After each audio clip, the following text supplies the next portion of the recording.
All right, before I get into today's video, I got out of my car when I got home today, and I've been wondering who that Jeep Wrangler belongs to with all the little ducks in it. And I had seen it there now parked for over 3 weeks, but the owner and I had never shared a time in which we both got home at the same time. Of course, it was a super hot chick. I'd say probably late 20s. She got out of it, and then the sleazy boyfriend got out. She's wearing a skin tight skirt. He's wearing dirty, I would say, steel toe construction boots. He's covered in filth. Obviously, this isn't his car. So she picked him up at work. They stopped by a Little Caesars and got a ready to go pizza. And that's what they were going to sit down and eat and then probably make some bacon afterwards. And I thought to myself, geez, all that guy had to do was just swipe the right way on Tinder, and that's what he got.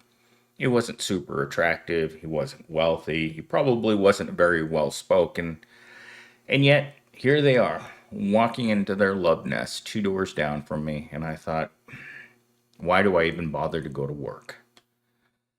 So today's theme, the title that I got from ChatGPT is My Boss Refused My 2 weeks.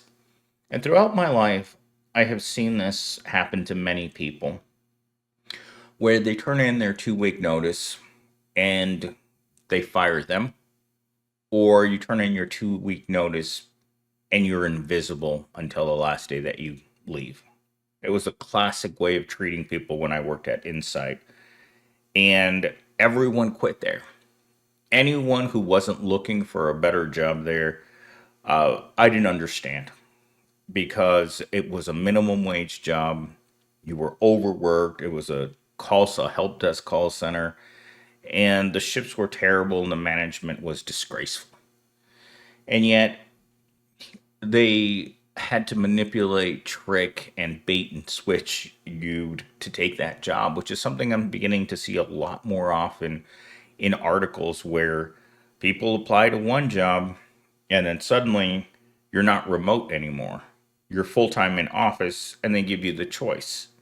You can either work here or you can get out. It's the choice that they gave everyone at Evil Island where I work. Someone mentioned that in the comments this morning. They called it Evil Island, which every corporation in America is Evil Island. And so they're anticipating major employee losses because a lot of people don't live in the same state where they work. The great thing about the pandemic is it created a world in which we all knew we didn't have to be in the office. That was understood. But the surveillance and actual control, the actual ability to physically see you sitting at your desk, picking your nose, while it infuriates your boss that you're not typing like an idiot. Like, I've had this happen to me at my current job. It's like, you need to be working harder and harder. And I'm like, for what? At the end of the week, I get the same lousy paycheck. I have to live in the same lousy place. And I have to deal with the same lousy people around me. No one cares about their job. We care about eating. All right, so I created both an opening and closing monologue. I'm going to try to do the closing monologue at minute 16 regardless, so that way the videos try to stay under 20 minutes because I think they're getting too long because I'm getting angrier. And here we go. You ever hand in your 2 week notice and get told no? Like full on denied as if quitting a job suddenly turned into a group decision? That actually happened to me. And today I'm spilling the tea on the day my boss tried to convince me I was legally bound to stay at a job I was already done with. This is a conversation and something I've talked about on this channel on many occasions. I was working for the university one time, and my boss, for some reason, felt the stupid nature. Sometimes you wonder about tech bosses. He hired a girl with zero technical ability, a girl that preferred to play video games rather than working, which if you can get away with it, do it. But this girl was a person who wasn't going to, she wasn't she was just there to collect a paycheck. She wasn't there to become a professional tech worker. She was going to school for business. She just took the job because they hired her. And the reason they hired her was probably because she was a girl. When you work in technology, there aren't too many ladies around. In fact, my entire department is all middle aged men. But she took the job, and of course, she didn't like it. For some reason, young girls think that work is supposed to be fun. And I'm sure that if you're working at one of those bikini coffee shops or one of those Hooter like places where you come to work in a skimpy outfit and men give you money just because of the way you look, it's great. But she chose to work at Chuck E. Cheese. And very soon after starting her job at Chuck E. Cheese, she realized that it wasn't going to be as happy as she thought. Management was full of grade A-holes. And on her last day, when she called up the manager and she told him, "Unfortunately, I'm not working here anymore," he pretended not to hear her and then demanded that she give him a reason and that she was still required to finish her shifts this week. And she just hung up on him. And he kept calling her and calling her and calling her. And she finally just picked up the phone and she said, "What are you doing? Well, don't you understand that I don't work here anymore?" And he's like, "No, you're on the schedule. Your name's on the schedule. You have to be here." And she's like, "No, I don't." And he's like, "Yes, you do." And he was screaming on the phone like an idiot, like a guy that doesn't understand that minimum wage workers don't give a flying F about working for you. In fact, I was just saw another article yesterday about a restaurant owner again, and that didn't understand what was wrong with workers who didn't want to continue working at his restaurant while he belittled them all day in front of customers. I've been attacked like that. When I worked at Walmart, the general manager's favorite thing to do was curse at you in front of the customers, in front of your coworkers. It was humiliating. Any retail job where the management feels like they can treat you like you're a complete idiot, when you're an educated person, when you're a person that's this job is beneath you, any owner, any restaurant owner, any general manager refuses to acknowledge the fact that most of their workers are underemployed. Sure, you may hire some mentally handicapped people to work for you at Kroger's, but you can't treat those people like you do the person who you know can do better but doesn't care. We live in a country where 99% of people don't care about their jobs. And the sleazy owners, those people that are trying to make $1 million by running a minimum wage job, don't understand why workers don't care.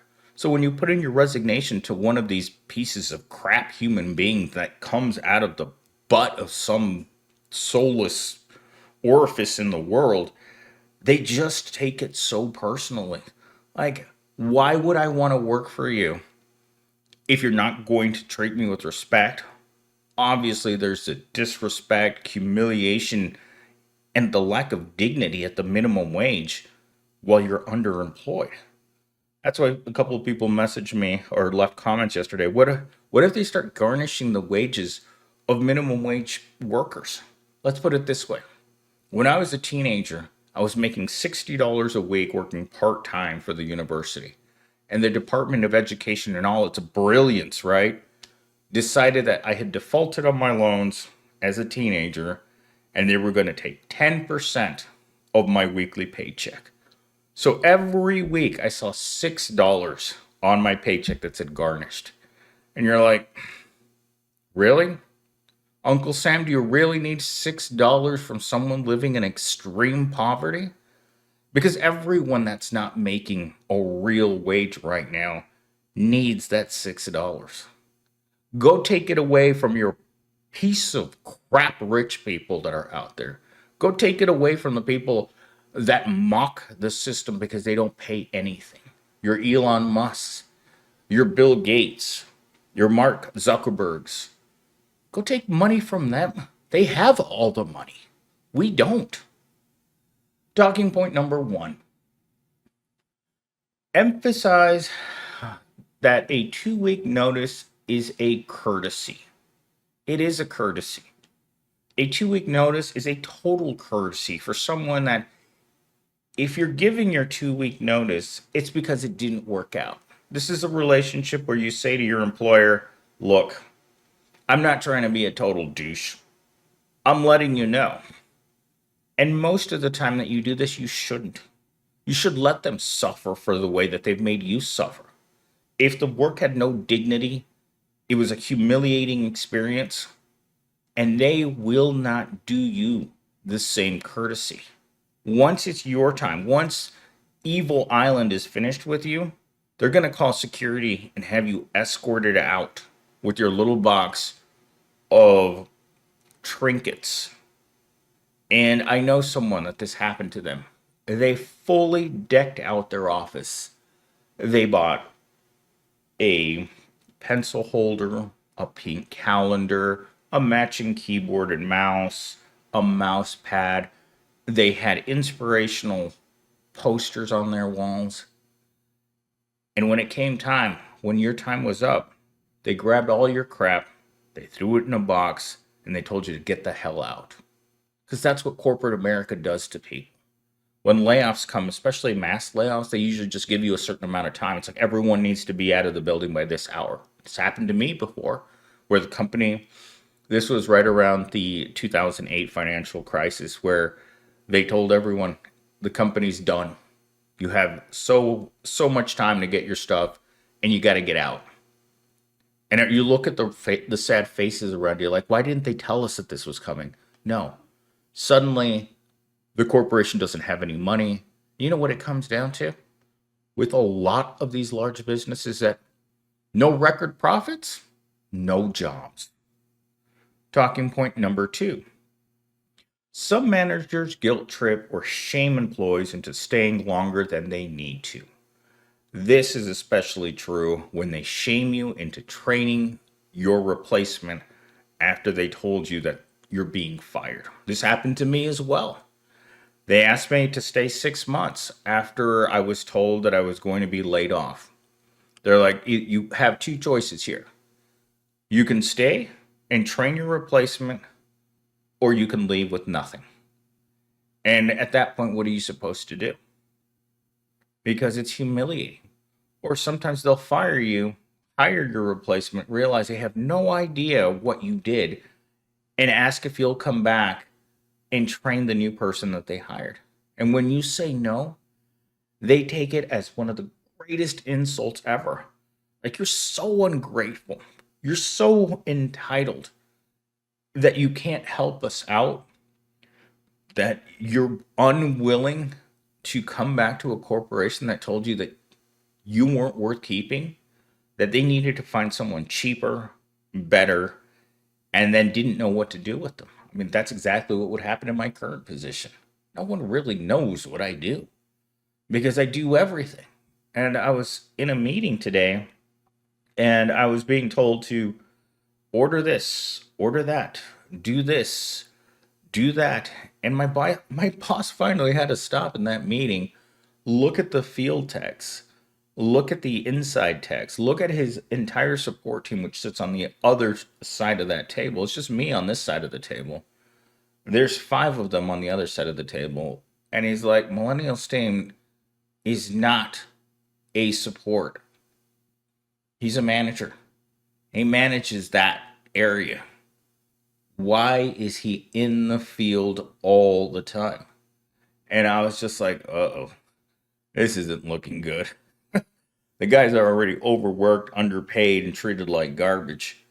And after that meeting was over, I went over to talk to one of my coworkers that was happened to be in this location today. He's not usually there, and he's like, "What do you think that was about?" I'm like, "They're tired of you, who's supposed to be here managing this area, constantly being called out to deal with executive problems. When the executives have problems, they don't call those people. They never call those people. And there's one reason for that. They don't like them. That's what it comes down to. And when you don't like the people that work at a company, you go you do whatever you can in order to not have to deal with those people. In fact, I had an HR person here at my office building on Monday, and somehow the name of the senior manager that got fired from being my boss a few months ago, she's like, I refuse to deal with that person at work. I know what his job is, but the senior manager sucks. And I refuse to have any dealings with him, because dealing with him means that nothing's going to happen.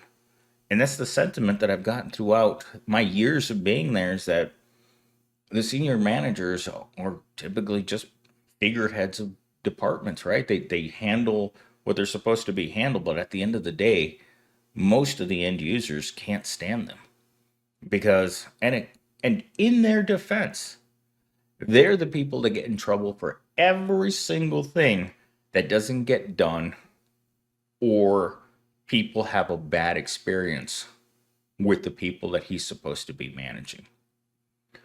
Talking point number 3: jobs often rely on fear based control, fear of burning bridges, being blacklisted, or seeming unreliable.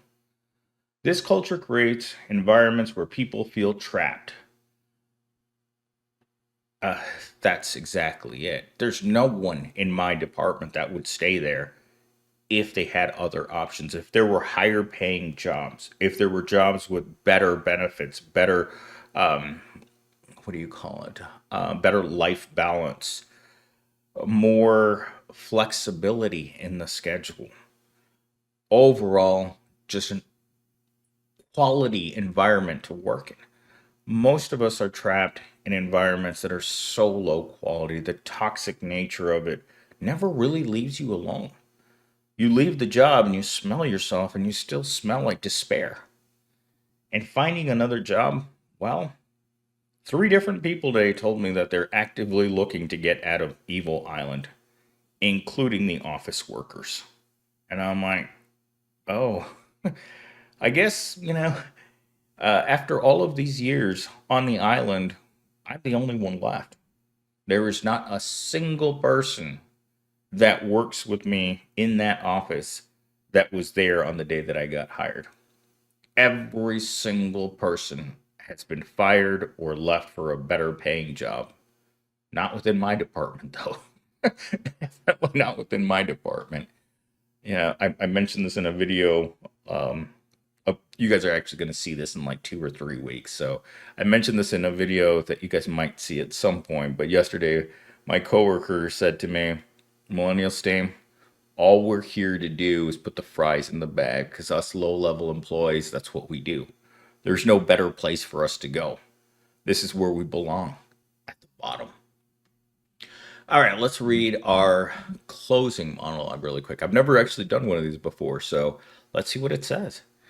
At the end of the day, you owe your job exactly what it gives you, nothing more. Loyalty is earned, not demanded, and no one gets to decide your timeline but you.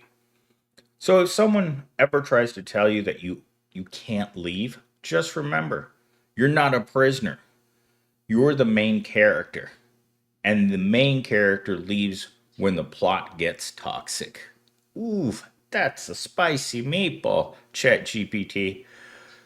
So the only difference between this script that I created with ChatGPT is that I created it in the wrong model, and it did things in a very. This is actually the model that I use for creating the backgrounds and images. But ever since I switched over to a 2 monitor setup, I'm getting confused, because normally I can separate these things into the recording area, the research area, and the image creation area. Because these areas are too close together now, the monitor accidentally dumped my information into this screen, and I got something much more bare minimum that I normally get. But with that said, it's been another day at Evil Corp. So whenever you're listening to this was an hour after work on a Thursday. And today, Gen Z had to remind me that, hey, tomorrow's the end of the week. And I looked at him like, crap. This had turned into a North Korean prison camp for me because I had no idea what day it was. For me, every day is Monday when you work at Evil Corp.